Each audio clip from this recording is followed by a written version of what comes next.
सीता की कथा। यह कहानी सीता माता कहती थी और श्री राम इसे सुना करते थे। एक दिन श्री राम भगवान को किसी काम के लिए बाहर जाना पड़ा, तो सीता माता कहने लगी कि भगवान, मेरा तो 12 वर्ष का नित्य नियम है। अब आप बाहर जाएंगे तो मैं अपनी कहानी किसे सुनाऊंगी। श्री राम ने कहा कि तुम कुएं की पाल पर जाकर बैठ जाना और वहां जो औरतें पानी भरने आएंगी उन्हें अपनी कहानी सुना देना। सीता माता कुएं की पाल पर जाकर बैठ जाती हैं। एक स्त्री आई, उसने रेशम की जड़ी की साड़ी पहन रखी थी और सोने का घड़ा ले रखा था।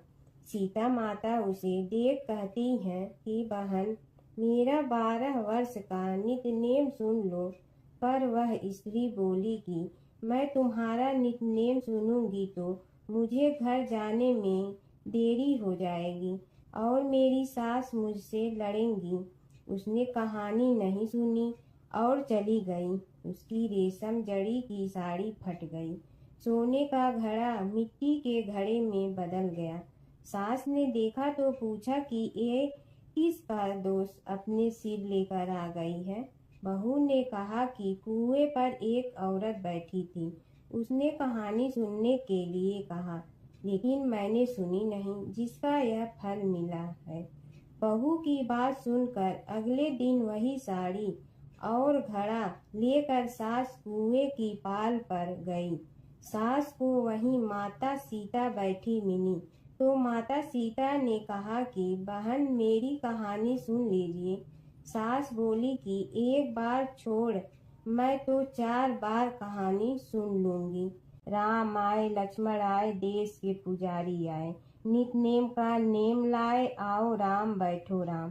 तपी रसोई जियो राम, माखन मिश्री खाओ राम।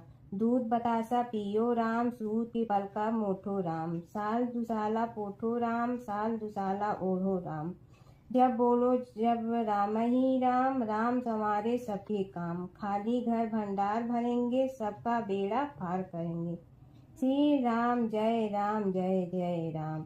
सास बोली कि बहन, कहानी तो बहुत अच्छी लगी। कहानी सुनकर सास घर चली गई और उसकी साड़ी फिर से रेशम जड़ी की बन गई। मिट्टी का घड़ा फिर सोने के घड़े में बदल गया। बहू कहने लगी, सासू माँ, आपने ये सब कैसे किया। सास ने कहा कि बहू, तू दोष लगा के आई थी और मैं अब दोष उतार कर आ रही हूँ। बहू ने फिर पूछा कि वह कुएं वाली स्त्री कौन है। सास बोली कि वे सीता माता थी। वे पुराने से नया कर देती हैं, खाली घर में भंडार भर देती हैं। वह लक्ष्मी जी का वास घर में कर देती हैं। आदमी की जो भी इच्छा हो उसे पूरा कर देती हैं। बहू बोली कि ऐसी कहानी मुझे भी सुना दो। सास बोली कि ठीक है, तुम भी सुनो। और सास ने कहानी शुरू की। राम आए, लक्ष्मण आए, देश के पुजारी आए, नित नेम का नेम लाए, आओ राम बैठो राम। तपी रसोई जियो राम, माखन मिश्री खाओ राम। दूध बतासा पियो राम, सूत के पलका मोठो राम।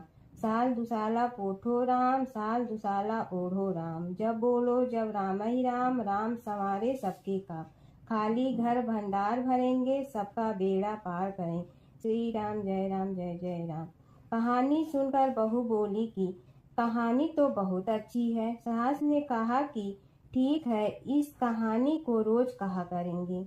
अब सास बहू रोज सवेरे उठती, नहाती धोती और पूजा करने के बाद नित नेम की सीता की कहानी कहती। एक दिन उनके यहाँ एक पड़ोस की औरत आई और बोली कि बहन, जरा सी आँच दे ना। तो वह बोली कि आज तो अभी हमने जलाई ही नहीं। पड़ोसन ने कहा कि तुम सुबह 4 बजे से उठकर क्या कर रही हो। फिर उन्होंने कहा कि सुबह उठकर हम पूजा करते हैं, फिर सीता माता की नित्य नेम की कहानी कहते हैं। पड़ोसन ने उसकी बात सुनकर फिर कहा कि सीता माता की कहानी कहने से तुम्हें क्या मिलता है। वे बोली कि इनकी कहानी कहने से घर में भंडार भर जाते हैं, सारे काम सिद्ध होते हैं, मन की इच्छा भी पूरी हो जाती है। पड़ोसन कहती है कि बहन ऐसी कहानी तो मुझे भी सुना दो। फिर वह बोली कि ठीक है, तुम भी यह कहानी सुन लो। राम आए लक्ष्मण आए, देश के पुजारी आए, नित नेम का नेम लाए, आओ राम बैठो राम।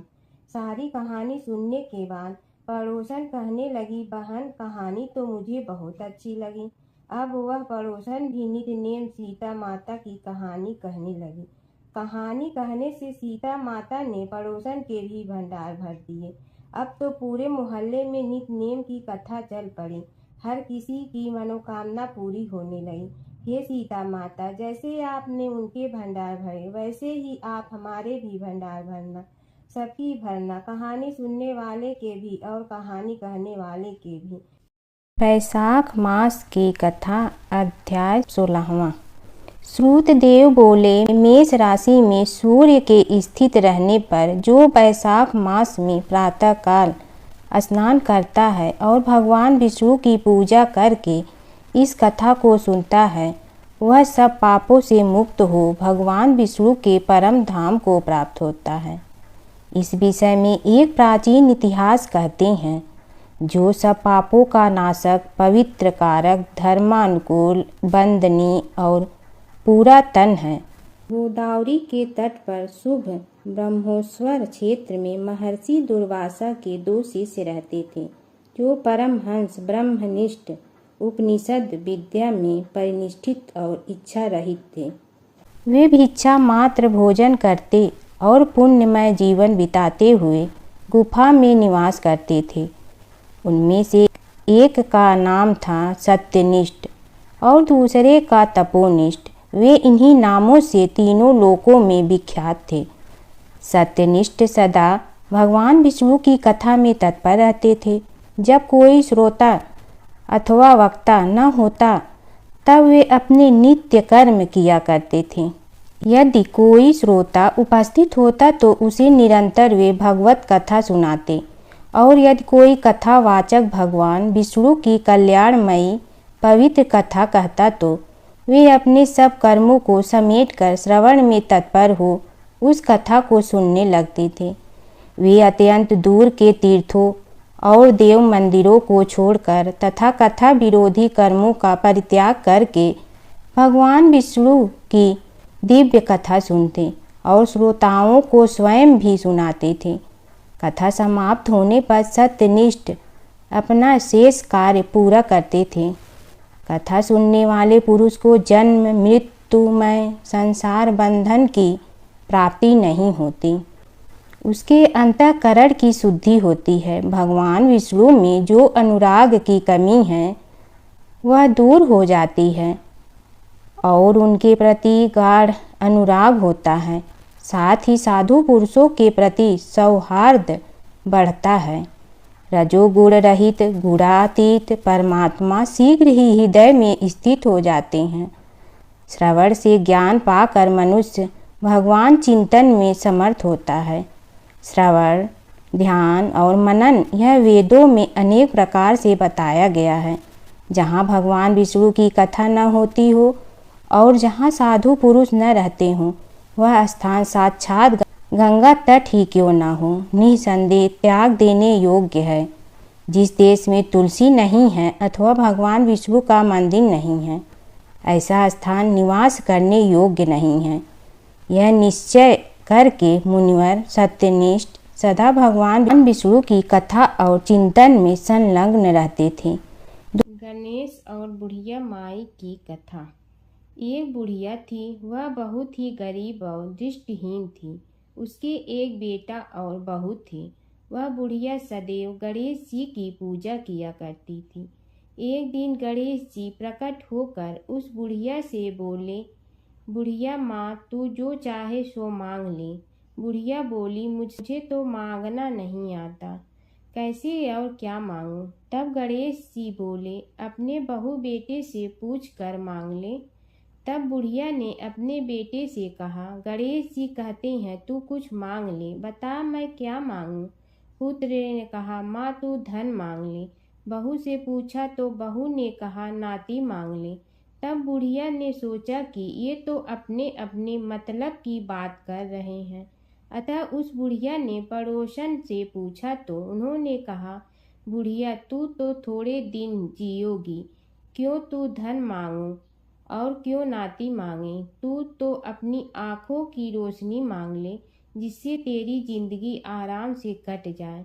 इस पर बुढ़िया बोली, यदि आप प्रसन्न है तो मुझे 9 करोड़ की माया दे, निरोगी काया दे, अमर सुहाग दे, आँखों की रोशनी दे, नाती दे, पोता दे और सब परिवार को सुख दे और अंत में मोक्ष दे। यह सुनकर तब गणेश जी बोले, बुढ़िया माँ, तुमने तो हमें ठग लिया।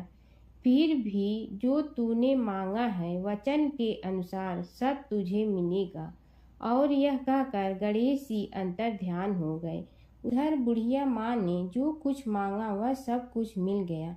हे गणेश जी महाराज, जैसे तुमने उस बुढ़िया माँ को सब कुछ दिया वैसे ही सबको देना। बुढ़िया माई को मुक्ति दी तुलसी माता की कथा। एक बुढ़िया माई तुलसी जी को सींचती और कहती कि हे तुलसी माता, सत की दाता, मैं तेरा बिडला सींचती हूँ, मुझे बहू दे, पीताम्बर की धोती दे, मीठा मीठा घास दे, बैकुंठा में वास दे, चटक की चाल दे, पटक की मोत दे, चंदन का काठ दे, रानी सा राज दे, दाल भात का भोजन दे, 11 की मौत दे, कृष्ण जी का कंधा दे। तब तुलसी माता यह सुनकर सूखने लगी तो भगवान ने पूछा कि हे तुलसी, तुम क्यों सूख रही हो। तुलसी माता ने कहा कि एक बुढ़िया रोज आती है और यही बात कह जाती है, मैं सब बात तो पूरा कर दूंगी, लेकिन कृष्ण का कंधा कहाँ से लाऊंगी। तो भगवान बोले, जब वो मरेगी तो मैं अपने आप कंधा दे आऊँगा, तू बुढ़िया माई से कह देना। जब बुढ़िया माई मर गई सब लोग आ गए। जब माई को ले जाने लगे तो वह किसी से न उठी। तब भगवान एक 12 बरस के बालक का रूप धारण करके आए। बालक ने कहा, मैं कान में एक बात कहूँगा तो बुढ़िया माई उठ जाएगी। बालक ने कान में कहा, बुढ़िया माई मन की निकाल ले, पीताम्बर की धोती ले, मीठा मीठा घास ले, बैकुंठा का वास ले, चटक की चाल ले, पटक की मोत ले, कृष्ण जी का कंधा ले। यह सुनकर बुढ़िया माई हल्की हो गई। भगवान ने कंधा दिया और बुढ़िया माई को मुक्ति मिल गई। हे तुलसी माता, जैसे बुढ़िया माई को मुक्ति दी वैसे सबको देना। प्राचीन काल की बात है। एक नगर में धर्मपाल नाम का एक निर्धन किंतु अत्यंत धर्मनिष्ठ व्यक्ति रहता था। वह न तो अधिक पूजा पाठ जानता था और न ही उसके पास धन था, परंतु उसके हृदय में भगवान विष्णु के प्रति अपार श्रद्धा थी। प्रतिदिन प्रातः स्नान कर भगवान विष्णु का स्मरण करता और तुलसी दल अर्पित करता। तब भी वह हरि नाम का जाप करता रहता। एक दिन किसी कारणवश वह पूजा न कर सका। मन में ग्लानि हुई और रात को उसने भगवान विष्णु से क्षमा याचना की। उसी रात उसे स्वप्न में विष्णु ने दर्शन दिए और कहा, हे भक्त, जो भी व्यक्ति श्रद्धा से मेरा स्मरण करता है मैं उसके सभी पाप हर लेता हूँ। भक्ति में विधि नहीं भाव प्रधान होता है। कुछ समय बाद धर्मपाल के जीवन की सभी कठिनाइयाँ दूर हो गई। उसके घर में सुख शांति और समृद्धि आ गई। अंत समय में उसे वैकुंठ लोक की प्राप्ति हुई। विष्णु भगवान की कथा। एक नगर में एक सेठ व एक सेठानी रहते थे और सेठानी रोज विष्णु भगवान की पूजा करती थी। सेठ को उसका पूजा करना बिल्कुल अच्छा नहीं लगता था। इसी वजह से एक दिन सेठ ने सेठानी को घर से निकाल दिया। घर से निकलने पर वह जंगल की ओर गई तो देखा 4 आदमी मिट्टी खोदने का काम कर रहे थे। उसने कहा कि मुझे नौकरी पर रख लो। उन्होंने उसे रख लिया, लेकिन मिट्टी खोदने से सेठानी के हाथों में छाले पड़ गए और उसके बाल भी उड़ गए। वह आदमी कहते हैं कि बहन, लगता है तुम किसी अच्छे घर की महिला हो, तुम्हें काम करने की आदत नहीं है। तुम एक काम रहने दो और हमारे घर का काम कर लिया करो। वह चारों आदमी उसे अपने साथ घर ले गए और वह 4 मुट्ठी अनाज लाते और सभी बांट कर खा लेते। एक दिन सेठानी ने कहा कि कल से 8 मुट्ठी अनाज लाना। अगले दिन वह 8 मुट्ठी अनाज लाए और सेठानी पड़ोसन से आग मांग लाई। उसने भोजन बनाया, विष्णु भगवान को भोग लगाया, फिर सभी को खाने को दिया।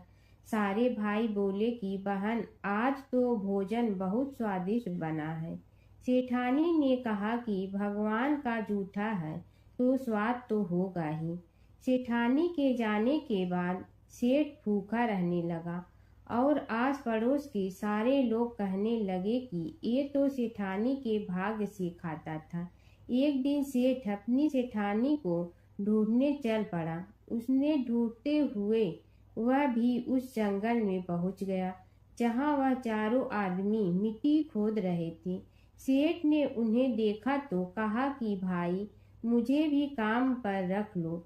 उन आदमियों ने उसे काम पर रख लिया, लेकिन मिट्टी खोदने से उसके भी हाथों में छाले पड़ गए और बाल उड़ने लगे।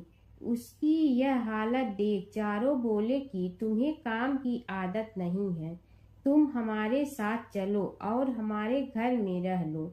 सेठ उन चारों आदमियों के साथ उनके घर चला गया और जाते ही उसने सेठानी को पहचान लिया, लेकिन सेठानी घूंघट में थी तो सेठ को देख नहीं पाई। सेठानी ने सभी के लिए भोजन तैयार किया और हर रोज की भांति विष्णु भगवान को भोग लगाया। उसने उन चारों भाइयों को भोजन परोस दिया, लेकिन जैसे ही वह सेठ को भोजन देने लगी तो विष्णु भगवान ने उसका हाथ पकड़ लिया। भाई बोले कि बहन, ये तुम क्या कर रही हो? वह बोली, मैं कुछ नहीं कर रही हूँ, मेरा हाथ तो विष्णु भगवान ने पकड़ लिया है। भाई बोले, हमें भी विष्णु भगवान के दर्शन कराओ। उसने भगवान से प्रार्थना की तो विष्णु जी प्रकट हो गए। सभी ने दर्शन किए। सेठ ने सेठानी से क्षमा मांगी और सेठानी को साथ चलने को कहा। भाइयों ने अपनी बहन को बहुत सा धन देकर विदा किया। जब सेठानी के साथ सेठ भी भगवान विष्णु की पूजा करने लगा और उनके परिणाम से उनका घर अन्न धन से भर गया। एक समय की बात है कि विष्णु भगवान का विवाह लक्ष्मी जी के साथ निश्चित हो गया। विवाह की तैयारी होने लगी। सभी देवताओं को निमंत्रण भेजे गए, परंतु गणेश जी को निमंत्रण नहीं दिया। कारण जो भी रहा हो, अब भगवान विष्णु की बारात जाने का समय आ गया। सभी देवता अपनी पत्नियों के साथ विवाह समारोह में आए। उन सब ने देखा कि गणेश जी कहीं दिखाई नहीं दे रहे हैं। तब वे आपस में चर्चा करने लगे कि क्या गणेश जी को कोई न्योता नहीं दिया है या स्वयं गणेश जी ही नहीं आए हैं। सभी को इस बात पर आश्चर्य होने लगा। तभी सब ने विचार किया कि विष्णु भगवान से ही इसका कारण पूछा जाए। विष्णु भगवान से पूछने पर उन्होंने कहा कि हमने गणेश जी के पिता भोलेनाथ महादेव को न्योता भेजा है। यदि गणेश जी अपने पिता के साथ आना चाहते हैं तो आ जाते, अलग से न्योता देने की कोई आवश्यकता भी नहीं थी। दूसरी बात यह है कि उनको 1.25 मन मूंग, 1.25 मन चावल, 1.25 मन घी और 1.25 मन लड्डू का भोजन दिन भर में चाहिए। यदि गणेश जी नहीं आएंगे तो कोई बात नहीं, दूसरे के घर जाकर इतना सारा खाना पीना अच्छा भी नहीं लगता। इतनी वार्ता कर ही रहे थे कि किसी एक ने सुझाव दिया, यदि गणेश जी आ भी जाए तो उनके द्वारपाल बनाकर बैठा देंगे कि आप घर की याद रखना। आप तो चूहे पर बैठकर धीरे धीरे चलोगे तो बारात से बहुत पीछे रह जाओगे। यह सुझाव भी सबको पसंद आ गया तो विष्णु भगवान ने भी अपनी सहमति दे दी।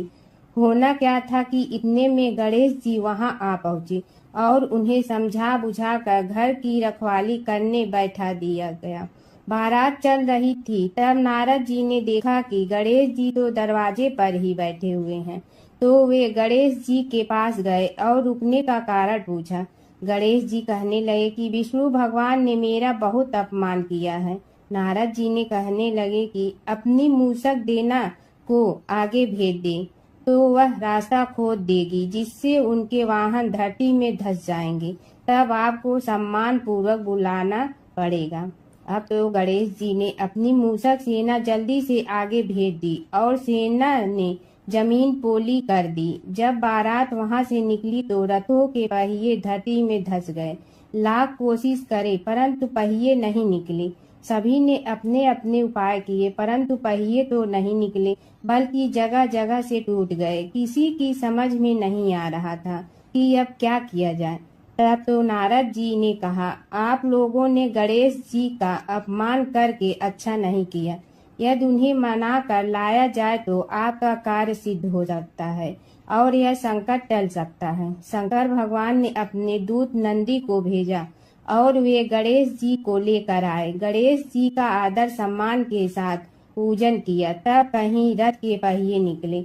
अब रथ के पहिए निकल के परंतु टूट फूट गए तो उन्हें सुधारे गए। पास के खेत में खाती काम कर रहा था, उसे बुलाया गया। खाती अपना कार्य करने के पहले श्री गणेशाय नमः कहकर गणेश जी की वंदना मन ही मन करने लगा। देखते ही देखते खाती ने सभी पहियों को ठीक कर दिया।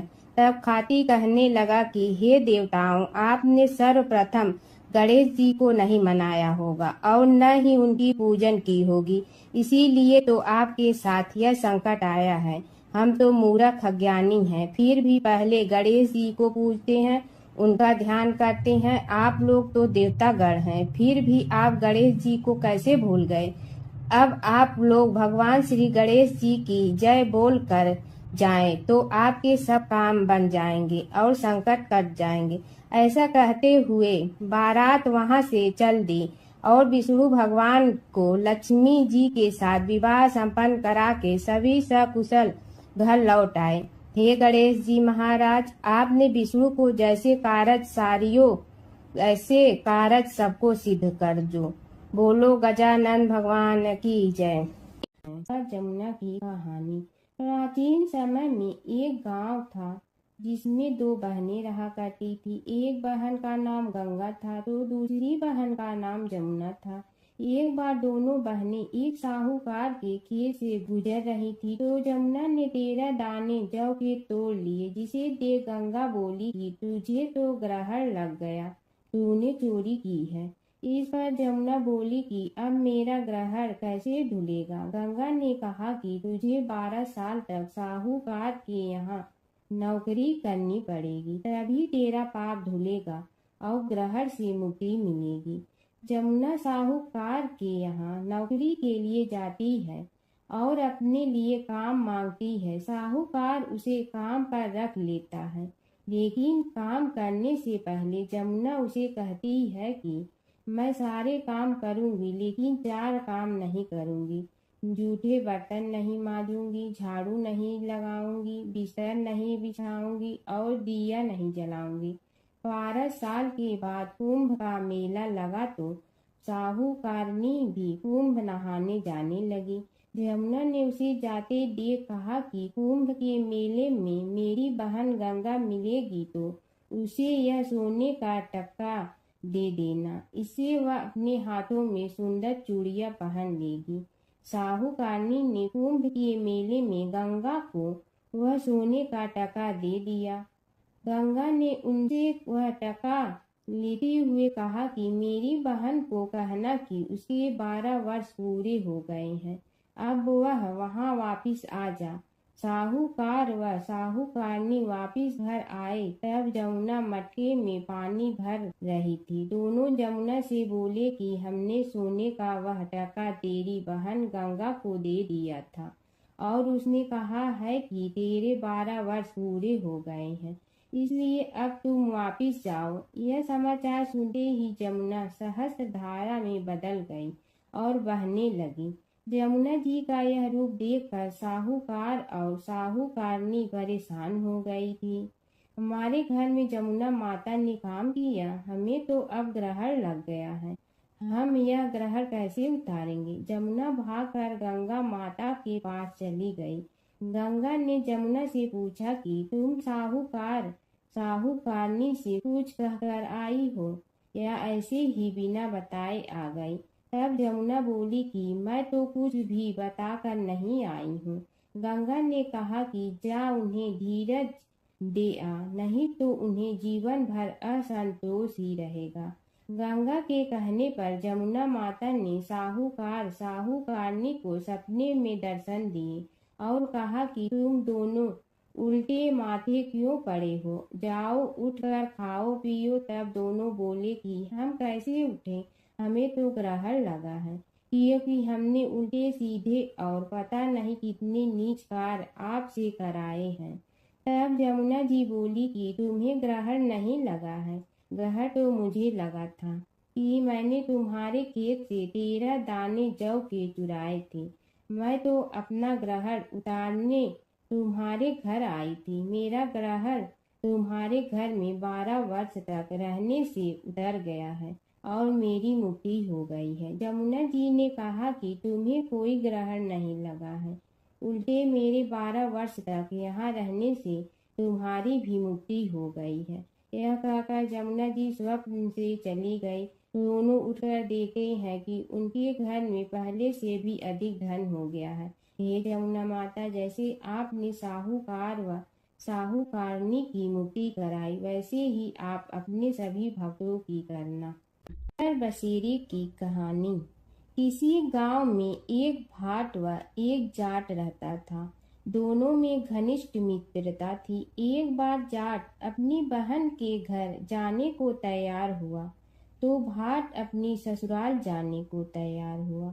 दोनों साथ चल पड़े तो रास्ते में रुककर एक कुएं की मुंडेर पर बैठ गए। जाट ने भाट से कहा कि नगर बसेरा कर लेते हैं। इस पर भाट बोला कि तू ही नगर बसेरा कर ले, मैं तो अपनी ससुराल जा रहा हूँ, वहाँ खूब खातिर होगी मेरी, तू कर ले नगर बसेरा। जाट वहीं कुएं के पास बैठ पानी की घंटी और चावल का दाना लेकर नगर बसेरा करने लगा। नगर बसेरा करने के साथ जाट कहने लगा कि नगर बसेरा जो करे सो मल धोवे पाँव, ताता माड़ा तापसी देगी मेरी माँ, माँ देगी मावशी तेगी द्वारका का वास, मीठा मीठा घास वृंदावन का वास, 5 कुल्ठी छठी रास, मेरी जीवड़ो श्री कृष्ण के पास, डालू पानी हो जाए घी, झट से निकल जाए मेरा जी। यह सब कर कर के वह जाट बहन के पास चल पड़ा। जाट की बहन ने भाई के आने पर उसकी खातिर की। खी बूढ़ा के साथ भाई को जिमाया। दोनों ने बैठकर ढेर सारी बातें की। इधर भाट अपने ससुराल पहुंचा तो वहां आग लगी हुई थी। आग बुझाने वह भी लग गया, जिसमें हाथ मुंह भी काले हो गए और खुद भी थोड़ा सुलझ गया। ना रोटी ना पानी के लिए ही किसी ने पूछा। एक पड़ोसन आई तो उसने भाट की सास को कहा कि जमाई आया है, जरा उस आओ भगत कर लो। बुढ़िया बोली कि सब कुछ तो जल गया है, अब कहाँ से आओ भगत करूं। तब पड़ोसन ने ही भाट को एक रोटी के साथ छाछ दी। उसने वही खाकर गुजारा किया। शाम को दोनों फिर घर की ओर चल पड़े और रास्ते में मिल गए और एक दूसरे का हाल पूछा। भाट बोला कि मेरी ससुराल में तो आग लगी हुई थी, आग बुझाते मैं खुद काला हो गया हूँ, ना रोटी मिली ना पानी। जाट बोला कि मेरी तो बहुत खातिर हुई। फिर बोला कि मैंने कहा था ना कि नगर बसेरा कर ले, अब कर ले, लेकिन भाट ने फिर मना कर दिया। कहने लगा कि चाहे रोटी दे या न दे, तेरी तो माँ है, दही चूरमा का पेड़ा धरा पाएगा। भाट ने फिर नगर बसेरा नहीं किया। जाट ने कर लिया। नगर बसेरा जो करे सो मल धोवे पाँव, ताता माड़ा तापसी देगी मेरी माँ, माँ देगी मावशी देगी द्वारका का वास, मीठा मीठा घास वृंदावन का वास, 5 कुल्ठी छठी रास, मेरा जी बड़ो श्री कृष्ण के पास, डालू पानी हो जाए घी, झट से निकल जाए मेरा जी। करके वह चल पड़ा। घर पहुँचते ही जाट की मौसी ने बहुत लाड प्यार किया। उधर भाट घर गया तो उसकी भैंस खो गई थी। बाप एक लाठी रखे तो दूसरी उठाए और कहने लगा कि ससुराल गया तो आग लगा दी, अब यहाँ आया तो भैंस खो दी। बाप ने कहा कि पहले भैंस लेकर आ, तभी रोटी पानी मिलेगा। सारा दिन भाट भैंस ढूंढता रहा, लेकिन उसे भैंस नहीं मिली। जाट और भाट की मुलाकात फिर से बाजार में हो गई। जाट ने भाट के हाल चाल पूछे तो भाट बोला कि आते ही भैंस खो गई, बस उसी दिन से भैंस ढूंढ रहा हूँ। रोटियां का तो पूछो ही मत। जाट ने कहा कि मैंने तो पहले ही कहा था कि नगर बसेरा कर ले। जाट की बात सुनकर भाट बोला कि तेरे नगर बसेरे में इतनी ताकत है तो चल अब कर लेते हैं। दोनों ने बैठकर नगर बसेरा किया। नगर बसेरा जो करे सो मल धोवे पाँव, ताता माड़ा तापसी देगी मेरी माँ। माँ देगी मौसी देगी द्वारका का वास, मीठा मीठा घास वृंदावन का वास। 5 कुल्ठी छठी रास, मेरा जीवड़ो श्री कृष्ण के पास। डालू पानी हो जाए घी, झट से निकल जाए मेरा जी। दोनों के नगर बसेरा करने पर भाट जैसे ही आगे बढ़ा तो उसकी खोई भैंस मिल गई, जिसे लेकर घर पहुंचा। घर पहुंचते ही माँ ने कहा कि लड़के को आते ही घर से निकाल दिया, सारे दिन से ये भूखा प्यासा भटक रहा है। यह कहकर उसकी माँ ने उसको खूब खिलाया पिलाया। इस घटना के बाद सारे नगर में ढिंढोरा पिटवा गया कि कब कोई अपने पीहर या सास से आते जाते नगर बसेरा करें। जैसे भाट को नगर बसेरा करने का फल मिला, वैसे ही हर किसी को मिले। एक बूढ़ा ब्राह्मण था, वह रोज पीपल को जल से सींचता था। पीपल में से रोज एक लड़की निकलती और कहती, पिताजी मैं आपके साथ जाऊंगी। यह सुनते सुनते बूढ़ा दिन ब दिन कमजोर होने लगा। तो बुढ़िया ने पूछा कि क्या बात है। बूढ़ा बोला कि पीपल से एक लड़की निकलती है और कहती है कि वह भी मेरे साथ चलेगी।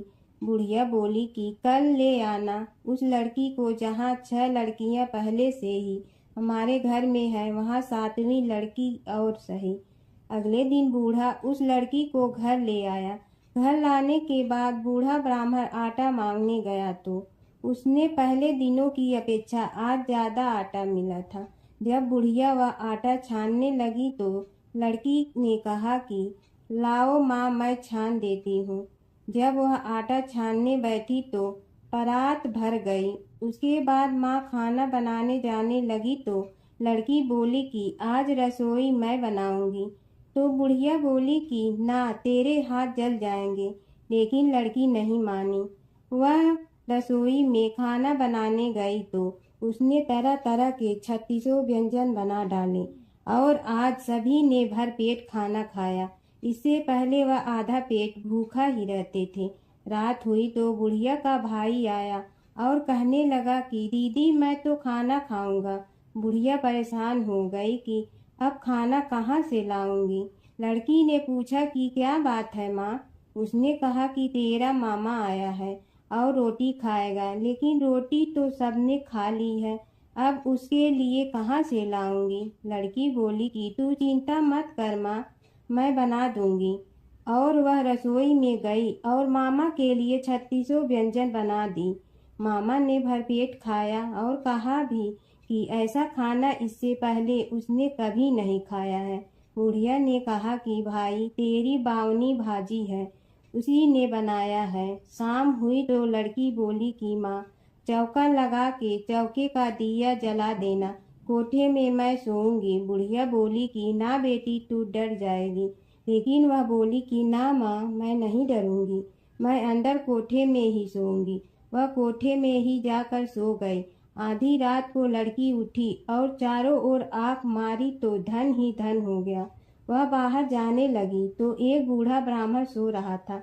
उसने देखा तो कहा कि बेटी तू कहाँ चली। लड़की बोली कि मैं तो दरिद्रता दूर करने आई थी, अगर तुम्हें दूर करवानी है तो करवा लो। उसने बूढ़े के घर में भी आँख से देखा तो चारों ओर धन ही धन हो गया। सुबह सवेरे सब उठे तो लड़की को ना पाकर उसे ढूंढने लगे कि पावनी बेटी कहाँ चली गई। बूढ़ा ब्राह्मण बोला कि वह तो लक्ष्मी माता थी जो तुम्हारे साथ मेरी दरिद्रता भी दूर कर गई। हे लक्ष्मी माता, जैसे आपने उनकी दरिद्रता दूर की वैसे ही सबकी करना।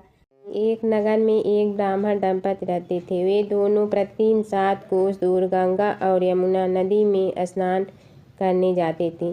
इतनी दूर आने जाने से ब्राह्मण की पत्नी थक जाती थी। एक दिन उसने अपने पति से कहा कि हमारा एक पुत्र होता तो कितना अच्छा रहता।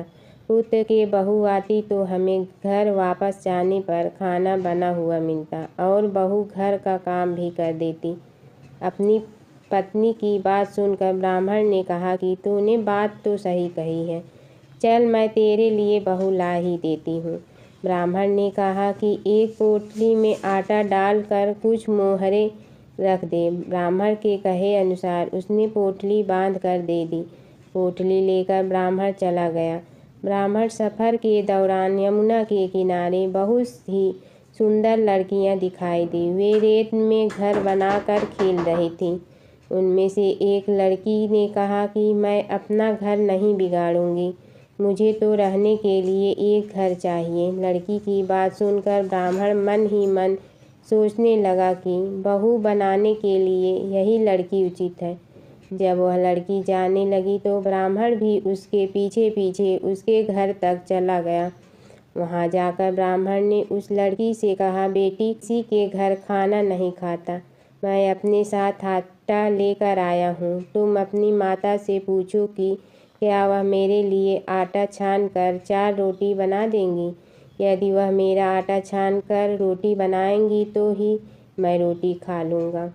लड़की ने जाकर अपनी माँ को ये सारी बात बताई। माँ ने कहा, उचित है, जाकर ब्राह्मण देव से कह दो कि वह अपना आटा दे, मैं रोटी बना दूंगी। जब वह आटा छानने लगी तो आटे में से मोहरे निकली। वह सोचने लगी कि जिसके आटे में इतनी मोहरे हैं उसके घर में कितनी मोहरे होंगी। जब ब्राह्मण खाना खाने बैठा तो लड़की की माँ ने उस ब्राह्मण से पूछा, क्या आपका कोई लड़का है और क्या आप उस लड़के की सगाई करने जा रहे हो। यह सुनकर ब्राह्मण ने कहा कि मेरे लड़का तो काशी में पढ़ने गया हुआ है, लेकिन यदि तुम कहो तो खाड़ कटोरे से विवाह करके तेरी बेटी को अपने साथ ले जाऊं। लड़की की माँ ने कहा, ठीक है ब्राह्मण देव। इस पर लड़की की माँ ने लड़की की खाट कटोरे से शादी करके ब्राह्मण के साथ भेज दिया। ब्राह्मण ने घर आकर कहा, रामू की माँ, दरवाज़ा खोल कर देख, मैं तेरे लिए बहू लेकर आया हूँ। ब्राह्मण की पत्नी भीतर से ही बोली, हमारे तो कोई बेटा बेटी नहीं है, तो बहू कहाँ से आए। दुनिया ताने मारती थी, अब आप भी मारने लगे। ब्राह्मण ने कहा, तू दरवाज़ा खोल कर तो देख। जब ब्रह्मचारी ने दरवाज़ा खोला तो सामने बहू को खड़ी देखा। उसने बहू का स्वागत किया और आदर सत्कार से अंदर ले गई। अब जब ब्राह्मण अपनी पत्नी के साथ नदी स्नान करने जाता तो पीछे से बहू घर का सारा काम करके और खाना बना कर रखती थी। वह उनके कपड़े धोती और रात को हाथ पैर भी दबाती थी। इस तरह बहुत दिन बीत गए। ब्रह्मचारी ने अपनी बहू से कहा कि बहू कभी भी चूल्हे की आग मत बुझने देना और मटके का पानी खत्म मत होने देना। परंतु एक दिन चूल्हे की आग बुझ गई। यह देखकर बहू घबरा गई और भागी भागी अपनी पड़ोसन के पास गई और कहा कि मेरे चूल्हे की आग बुझ गई है, मुझे थोड़ी आग चाहिए। मेरे सास ससुर सुबह 5 बजे से गए हुए हैं, वह थके हुए घर आएंगे, इसलिए मुझे उनके लिए खाना बनाना है। यह सुनकर पड़ोसन ने कहा कि तू तो बावली है, तुझे यह दोनों मिलकर पागल बना रहे हैं। इनके कोई पुत्र नहीं है, ये निसंतान है। बहू ने कहा, नहीं ऐसा मत बोलो, इनका बेटा तो बनारस काशी में पढ़ने गया हुआ है। इस पर पड़ोसन ने कहा कि यह तुझे झूठ बोलकर लाए हैं, मेरी बात सच मान, इनके कोई बेटा नहीं है। अब बहू पड़ोसन की बातों में आ गई और कहने लगी कि अब आप ही बताओ मैं क्या करूं। पड़ोसन ने कहा कि क्या है, जब तुम्हारे सास ससुर आए तो जली हुई रोटियां बना कर देना और बिना नमक की दाल बना कर देना। खीर की करछी दाल में और दाल की करछी खीर में डाल देना। पड़ोसन ने उसे अच्छे से सिखा पढ़ा दिया। फिर जब उसने सास ससुर घर आए तो उसने न तो उनका आदर सत्कार किया, ना ही उनके कपड़े धोए। जब उसने सास ससुर को खाना दिया तो सास बोली, बहू आज यह रोटियां जली हुई क्यों हैं और दाल भी अलूनी है। तब बहू ने पलट कर कहा कि एक दिन ऐसा खाना खा लोगे तो कुछ बिगड़ नहीं जाएगा। तुम्हारा सास ससुर को खरी खोटी सुनाकर वह फिर से पड़ोसन के पास गई और बोला कि अब आगे क्या करना है। पड़ोसन ने कहा कि अब तुम सातों कोठों की चाबी मांग लेना। अगले दिन जब भी स्नान करने के लिए जाने लगे तो बहू अड़ गई कि मुझे तो सातों कोठों की चाबी चाहिए। तब ससुर ने कहा कि इसे चाबी दे दो। तब सास ने बहू को चाबी दे दी। सास ससुर के जाने के बाद जब बहू ने दरवाजे खोले तो देखा कि किसी में अन्न भरा है, किसी में धन भरा है और किसी कोठे में बर्तन पड़े हैं। जब उसने सबसे ऊपर का 7वां कोठा खोला तो देखा कि शिव जी, पार्वती माता, लक्ष्मी, गणेश जी, पीपल पथवारी, कार्तिक के ठाकुर, राई, दामोदर, तुलसी जी का बिड़वा, गंगा, यमुना और 33 कोटि देवी देवता विराजमान है। वहीं पर एक लड़का चंदन की चौकी पर बैठा माला जप रहा है। यह सब देखकर उसने लड़के से पूछा कि तुम कौन हो। तब लड़का बोला कि मैं तेरा पति हूँ, अभी दरवाज़ा बंद कर दे, जब मेरे माता पिता आएंगे तब दरवाज़ा खोलना। यह सब देखकर बहू बहुत खुश हुई और 16 श्रृंगार कर सुंदर वस्त्र पहनकर अपने सास ससुर का इंतजार करने लगी। उसने अपने सास ससुर के लिए अच्छे अच्छे पकवान बनाए। जब उसके सास ससुर घर पर आए तो उसने उनका आदर सत्कार किया और प्रेम पूर्वक खाना खिलाया और हाथ पैर दबाने लगी। पैर दबाते दबाते बहू ने कहा कि माँ, आप इतनी दूर गंगा यमुना स्नान करने के लिए जाती हो तो आप थक जाती हो, इसलिए आप घर पर ही स्नान क्यों नहीं कर लेती। यह सुनकर सास कहने लगी कि बेटी, गंगा यमुना घर पर तो नहीं बहती हैं। तब उसने कहा, हाँ माँ जी, बहती हैं, चलो मैं आपको दिखाती हूँ।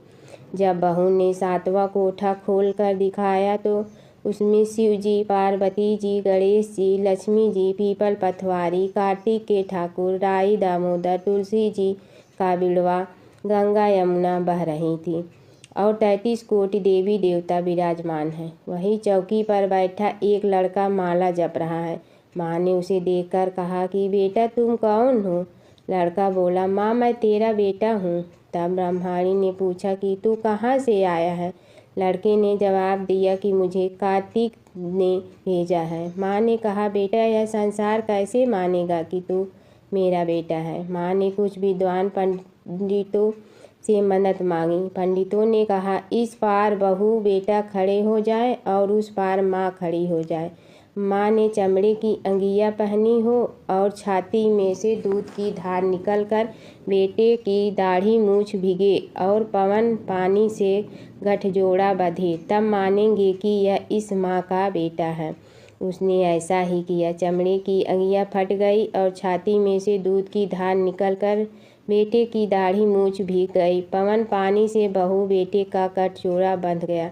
यह सब देखकर ब्राह्मण और उसकी पत्नी की खुशी का ठिकाना न रहा। भगवान विष्णु और नारद की कथा।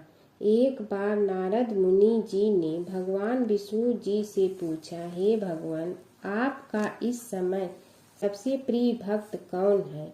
अब विष्णु तो भगवान हैं, सो झट से समझ गए अपने भक्त नारद मुनि की बात और मुस्कुरा कर बोले, मेरा सबसे प्रिय भक्त उस गांव का एक किसान है। यह सुनकर नारद मुनि जी थोड़ा निराश हुए और फिर से एक प्रश्न किया, हे भगवान, आपका बड़ा भक्त तो मैं हूँ, तो फिर सबसे प्रिय क्यों नहीं। भगवान विष्णु जी ने नारद मुनि जी से कहा, इसका जवाब तो तुम खुद ही दोगे।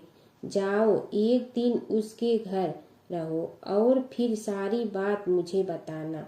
नारद मुनि जी सुबह सवेरे मुंह अंधेरे उस किसान के घर पहुंच गए। देखा अभी अभी किसान जगा है और उसने अब सबसे पहले अपने जानवरों को चारा देता, फिर मुंह धोता, दैनिक कार्यों से निवृत्त होता, जल्दी जल्दी भगवान का नाम लिया, रूखी सूखी रोटी खाकर जल्दी जल्दी अपने खेतों पर चला गया। सारा दिन खेतों में काम किया और शाम को वापस घर आया। जानवरों को अपनी जगह बांधा, उन्हें चारा पानी डाला, हाथ धोया, मुंह धोया, फिर थोड़ी देर भगवान का नाम लिया, फिर परिवार के संग बैठकर खाना खाया और कुछ बातें की और फिर से सो गया। अब सारा दिन यह सब देखकर नारद मुनि जी भगवान विष्णु के पास वापिस आए और बोले, भगवान, मैं आज सारा दिन उस किसान के संग रहा, लेकिन वो तो ढंग से आपका नाम भी नहीं ले सकता। उसने थोड़ी देर सुबह, थोड़ी देर शाम को और भी जल्दी जल्दी आपका ध्यान किया, और मैं तो 24 घंटे सिर्फ आपका ही नाम जपता हूँ। क्या आपका सबसे प्रिय भक्त वो गरीब किसान ही है? भगवान विष्णु जी ने नारद की बात सुनकर कहा, अब इसका जवाब भी तुम मुझे खुद ही देना। और भगवान विष्णु जी ने एक कलश अमृत से भरा नारद मुनि को थमाया और बोले, इस कलश को लेकर तुम तीनों लोकों की परिक्रमा करके आओ, लेकिन ध्यान रहे अगर एक बूंद भी अमृत नीचे गिरा तो तुम्हारी सारी भक्ति और पुण्य नष्ट हो जाएगी।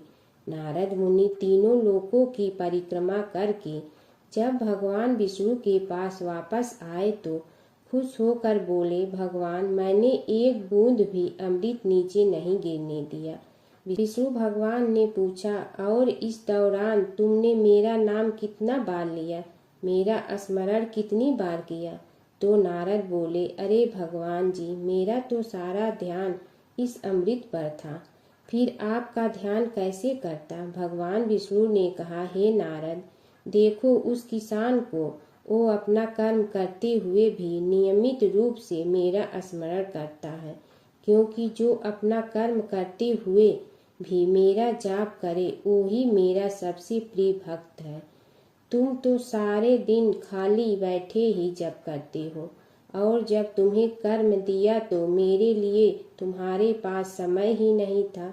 तो नारद मुनि सब समझ गए और भगवान के चरण पकड़कर बोले, हे भगवान, आपने मेरा अहंकार तोड़ दिया, आप धन्य हैं। धर्मराज जी की कथा। दो सेठानियाँ थी। एक के घर में धन बहुत था पर वह कंजूस थी। दूसरी के पास धन थोड़ा कम था पर मन से वह बहुत अमीर थी। रोज सवेरे उठती, गंगा स्नान करती, तुलसी माता, बड़, पीपल सींचने, भगवान के मंदिर जाके पूजा करती। धर्मराज सूरज भगवान की कहानी सुनती, भगवान के भोग लगाकर अतिथि को जिमाती, गाय कुत्ता के लिए ग्रास निकालती। दूसरी सेठानी इस धर्मात्मा को देखकर हंसती और कहती, पता नहीं दिन भर क्या करती रहती है।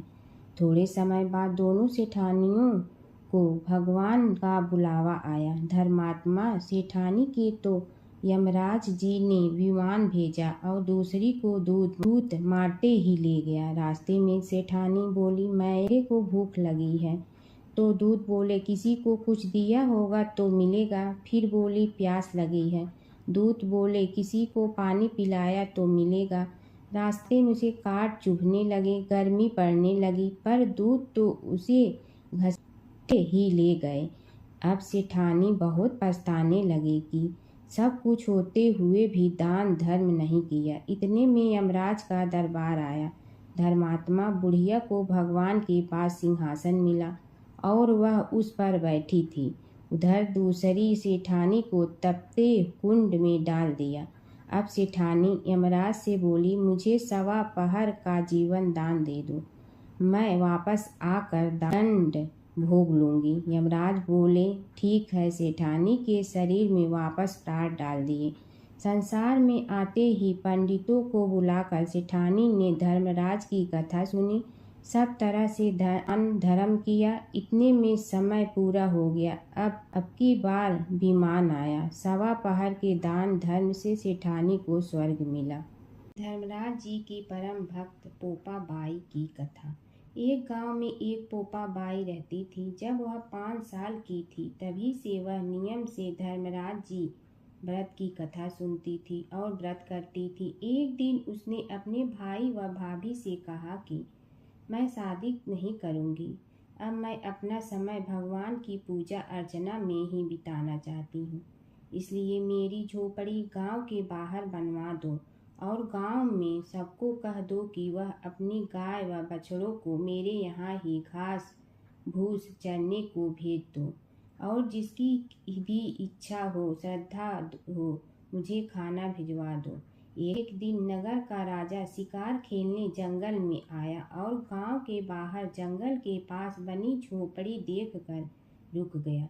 झोपड़ी के पास जाकर उसने आवाज लगाई कि कौन है, लेकिन भीतर से कोई आवाज न आने पर वह लगातार दरवाजा खटखटाता रहा। तब पोपा बाई उठी और कहने लगी कि कौन हो तुम जो बार बार दरवाजा बजा रहे हो, क्यों आवाज लगा रहे हो? राजा ने कहा कि मैं यहाँ का राजा हूँ और तुम्हारे साथ विवाह करूँगा। पोपा बाई ने कहा कि जहाँ से आए हो वहीं चले जाओ, मैं किसी पराये आदमी का मुंह नहीं देखती हूँ। राजा ने पोपा बाई की एक नहीं सुनी और जबरदस्ती उठा ले गया। तब पोपा बाई ने राजा को श्राप दिया कि तुम्हारा सारा राजपाट नष्ट हो जाएगा। महल में आने पर राजा की रानियों ने सारी बात सुनकर राजा से अनुरोध किया कि पोपा बाई को वहीं वापस छोड़ आओ। राजा जब पोपा बाई को वापस झोपड़ी में छोड़ने जाने लगा तो रास्ते में पाप की नदी आई जिसमें राजा डूब गया। कुछ समय बाद पोपा बाई मृत्यु के बाद धर्मराज जी के यहाँ पहुँची और धर्मराज जी ने उन्हें स्वर्ग का राज दे दिया। एक बार एक सेठ व सेठानी मृत्यु लोक से स्वर्ग लोक आए तो उसके द्वार बंद देखकर वह धर्मराज जी से द्वार खोलने का आग्रह करते हैं। धर्मराज जी कहते हैं इस द्वार पर पोपा बाई का राज है। इस पर सेठ सेठानी कहते हैं कि हम पोपा बाई को नहीं जानते हैं। धर्मराज जी उन दोनों की बात सुनकर कहते हैं कि तुम दोनों 7 दिन तक मृत्युलोक में रहो। 8 खोपड़ा से राई भरकर 5 कपड़े ऊपर रखकर कहानी सुनकर उद्यापन करना और कहना कि राज है। पोपा बाई लेखा लेगी राई राई का। सारे बोलो पोपा बाई की जय। एक समय की बात है, एक नगर में एक बहुत धनी श्रेष्ठ रहता था।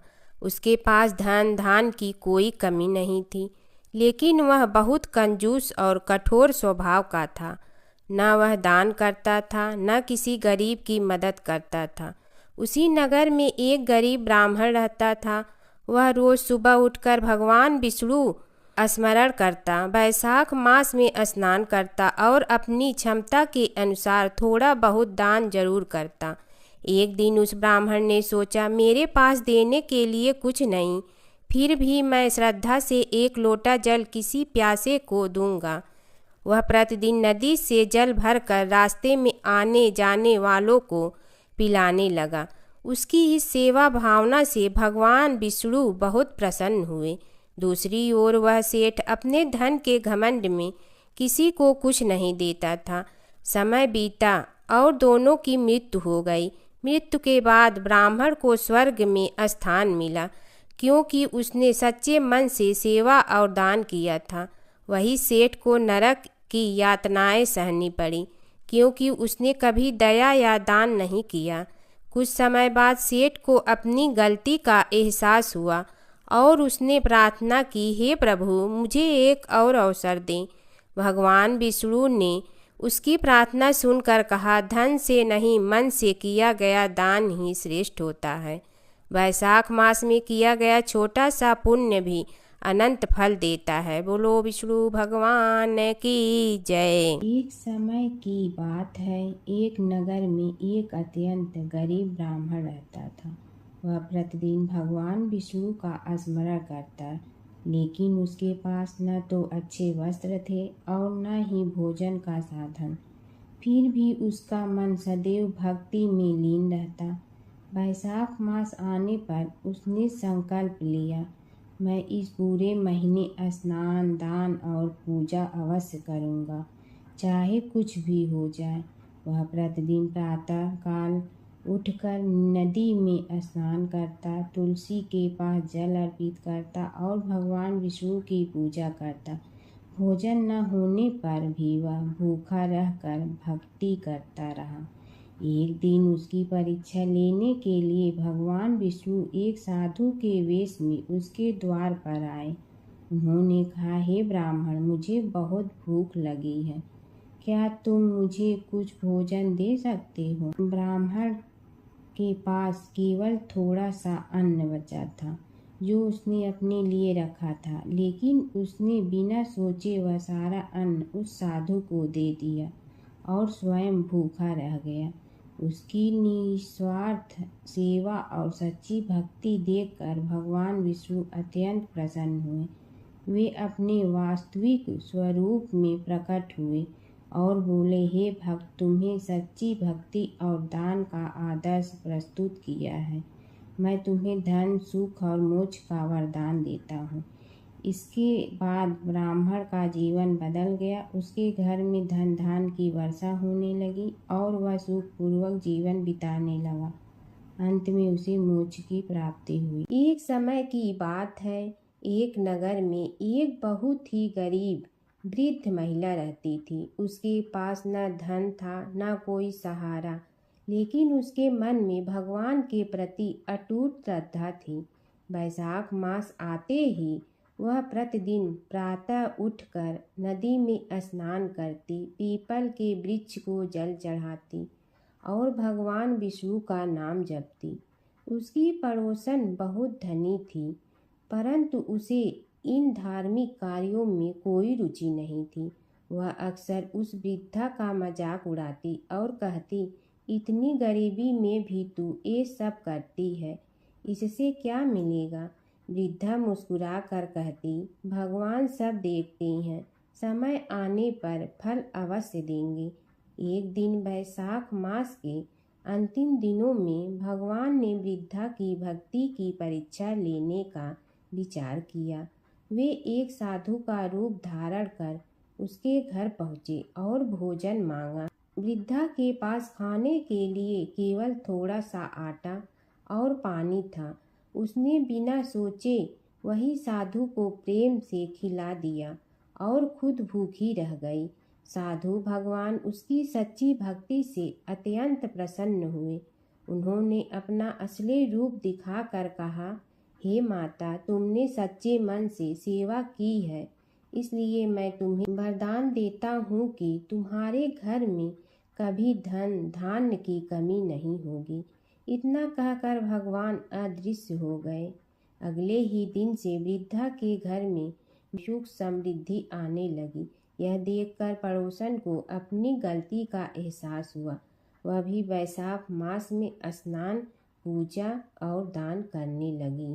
प्राचीन काल की बात है। नैमिषारण्य क्षेत्र में ऋषि, महर्षि और साधु संतों का समाज जुड़ा था। उसमें श्री सूत जी भी विद्यमान थे। शौनक जी ने उनकी सेवा में उपस्थित होकर निवेदन किया कि हे अज्ञान रूप घोर तिमिर को नष्ट करने में करोड़ों सूर्यों के समान प्रकाशमान श्री सूत जी हमारे कानों के लिए अमृत के समान जीवन प्रदान करने वाले कथा तत्व का वर्णन कीजिए। हे सूत जी, हमारे हृदयों में ज्ञान के प्रकाश की वृद्धि तथा भक्ति, वैराग्य और विवेक की उत्पत्ति जिस कथा से हो सकती हो, वह हमारे प्रति कहने की कृपा कीजिए। शौनक जी की जिज्ञासा से सूत जी बड़े प्रसन्न हुए। पुरातन इतिहासों के स्मरण से उनका शरीर पुलकायमान हो रहा था। वे कुछ देर उसी स्थिति में विराजमान रहकर कुछ विचार करते रहे और अंत में बोले, शौनक जी, इस विषय में आपके चित्त में बड़ी जिज्ञासा है। आप धन्य हैं जो सदैव ज्ञान की प्राप्ति में तत्पर रहते हुए विभिन्न पुराण कथाओं की जिज्ञासा रखते हैं। आज मैं आपको ज्ञान के परम स्रोत रूप श्री गणेश जी का जन्म कर्म रूप चरित्र सुनाऊंगा। गणेश जी से ही सभी ज्ञानों सभी विद्याओं का उद्भव हुआ है। अब आप सावधान चित्त से विराजमान हो। श्री गणेश जी के ध्यान और नमस्कार पूर्वक उनका चरित्र श्रवण करें। नमस्तस्मै गणेशाय ब्रह्मा विद्या प्रदायिनी यनागस्त्यसमः साक्षात विघ्न सागर सोषणे। कैसे हैं वे श्री गणेश जो सभी प्रकार की ब्रह्म विद्याओं को प्रदान करने वाले अर्थात ब्रह्मा के सगुण और निर्गुण स्वरूप पर प्रकाश डालने और जीव ब्रह्मा का अभेद प्रतिपादन करने वाली विद्याओं के दाता हैं। वे विघ्नों के समुद्रों को महर्षि अगस्त के समान शोषण करने में समर्थ हैं। इसलिए उनका नाम विघ्न सागर शोषक के नाम से प्रसिद्ध है। मैं उन भगवान श्री गणेश जी को नमस्कार करता हूँ। प्रथम पूजा के अधिकारी श्री गणेश जी, यह कहकर सूत जी कुछ समय के लिए मौन हो गए और फिर बोले, शौनक जी, भगवान गणेश जी ही सर्वप्रथम पूजा प्राप्ति के अधिकारी हैं। किसी भी देवता की पूजा करो, पहले उनकी पूजा करो। शौनक जी ने निवेदन किया, हे भगवान, हे सूत, सर्वप्रथम यह बताने की कृपा कीजिए कि गणेश जी को प्रथम पूजा का अधिकार किस प्रकार प्राप्त हुआ। इस विषय में मेरी बुद्धि मोह को प्राप्त हो रही है कि सृष्टि रचयिता ब्रह्मा जी, पालन करता भगवान नारायण और संहार करता शिव जी में से किसी को प्रथम पूजा का अधिकारी क्यों नहीं माना गया। यह त्रिदेव ही तो सबसे बड़ा देवता माने जाते हैं। सूत जी ने कहा, शौनक जी, यह भी एक रहस्य ही है। देखो, अधिकार मांगने से नहीं मिलता, इसके लिए योग्यता होनी चाहिए। संसार में अनेकों देवी देवताएं पूजे जाते हैं।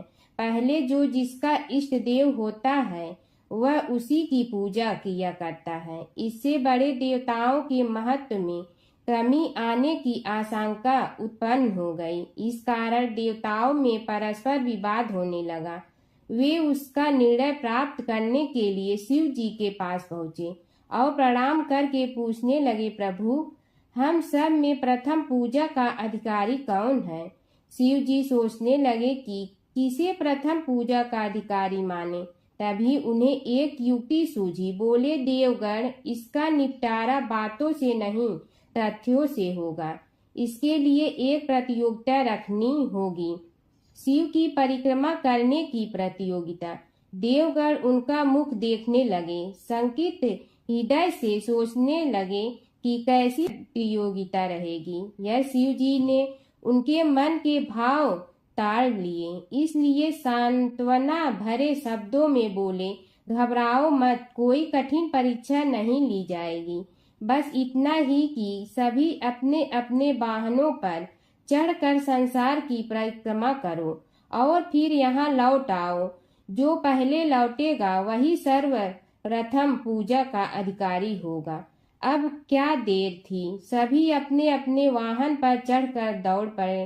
किसी का वाहन गजराज था तो किसी का सिंह, किसी का भैंसा तो किसी का मृग, किसी का हंस तो किसी का उल्लू, किसी का अश्व तो किसी का श्वान। अभिप्राय यह है कि वाहनों को विविधता के दर्शन उस समय जितने भले प्रकार से हो सकते थे उतने अन्य समय में नहीं।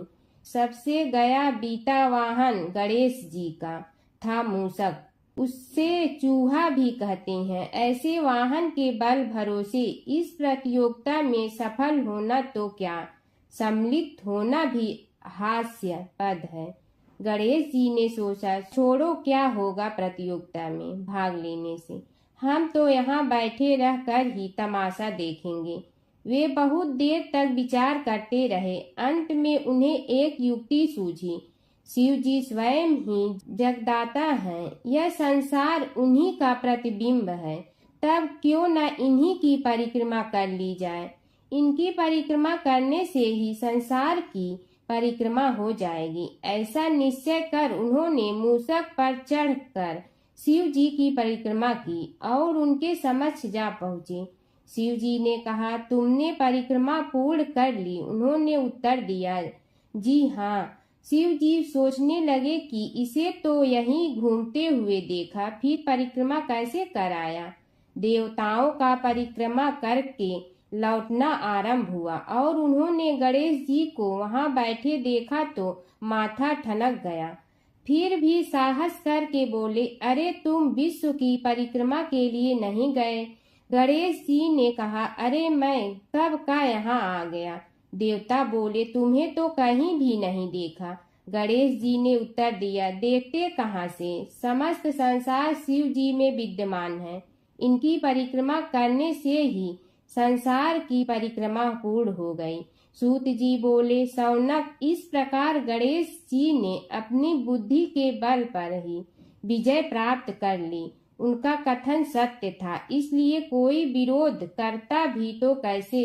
बस उसी दिन से गणेश जी की प्रथम पूजा होने लगी। हर व्रत कथा के साथ पढ़ी और सुनी जाने वाली लपसी तपसी की यह कहानी। एक लपसी था, एक तपसी था। तपसी हमेशा भगवान की तपस्या में लीन रहता था। लपसी रोजाना सवा सेर की लपसी बनाकर भगवान का भोग लगाकर जीम लेता था। एक दिन दोनों लड़ने लगे। तपसी बोला, मैं रोज भगवान की तपस्या करता हूँ, इसलिए मैं बड़ा हूँ।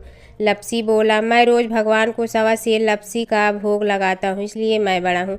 नारद जी वहाँ से गुजर रहे थे। दोनों को लड़ता देखकर उनसे पूछा कि तुम क्यों लड़ रहे हो। तपसी ने खुद के बड़ा होने का कारण बताया और लपसी ने अपना कारण बताया। नारद जी बोले, तुम्हारा फैसला मैं करूँगा। दूसरे दिन लपसी और तपसी नहाकर अपनी रोज की भक्ति करने आए तो नारद जी ने छुपकर 1.25 करोड़ की एक एक अंगूठी उन दोनों के आगे रख दी। तपसी की नज़र उस अंगूठी पर पड़ी जो उसने चुपचाप अंगूठी उठाकर अपने नीचे दबा ली। तब लपसी की नज़र अंगूठी पर पड़ी, लेकिन उसने ध्यान नहीं दिया। भगवान को भोग लगाकर लपसी खाना खाने लगा। नारद जी सामने आए तो दोनों ने पूछा कि कौन बड़ा, तो नारद जी ने तपसी से खड़ा होने को कहा। वो खड़ा हुआ तो उसने नीचे दबी अंगूठी दिखाई पड़ी। नारद जी ने लपसी से कहा, तपस्या करने के बाद भी तुम्हारी चोरी करने की आदत नहीं गई, इसलिए लपसी बड़ा है और तुम्हें तुम्हारी तपस्या का कोई फल भी नहीं मिलेगा। तपसी शर्मिंदा होकर माफ़ी मांगने लगा। उसने नारद जी से पूछा, मुझे मेरी तपस्या का फल कैसे मिलेगा।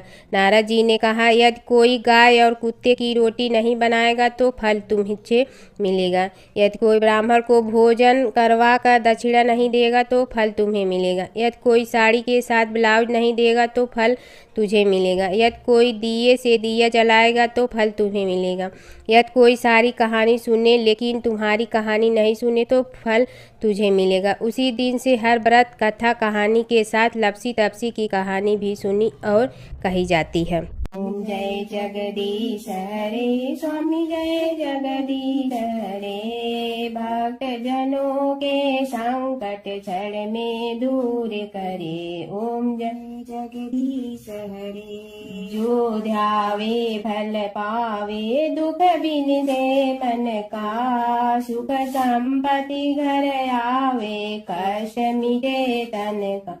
ओम जय जगदीश हरे। मात पिता तुम मेरे, शरण कहूँ किसकी। तुम विनय और न दूजा, आस करूँ जिसकी। ओम जय जगदीश हरे। तुम पूर्ण परमात्मा, तुम अंतर्यामी। पार ब्रह्म परमेश्वर, तुम सबके स्वामी। ओम जय जगदीश हरे। तुम बिंदा के सागर, तुम पालन करता। मैं मूर्ख कल काम, कृपा करो भरता।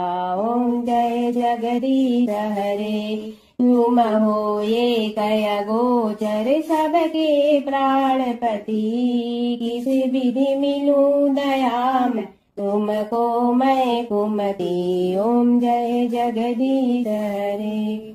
दीन बंधु दुख हरता तुम रक्षक मेरे, अपने हाथ उठाओ द्वार पड़ा तेरे। ओम जय जगदीश हरे। विषय विकार मिटा पाप हरो देवा, श्रद्धा भक्ति बढ़ाओ संतन की सेवा। ओम जय जगदीश हरे। तन मन धन सब तेरा, स्वामी सब कुछ है तेरा।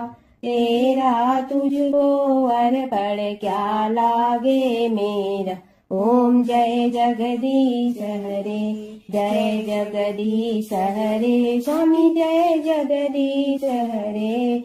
भक्त जनों के संकट क्षण में दूर करे। ओम जय जगदीश हरे। स्वामी जय जगदीश हरे।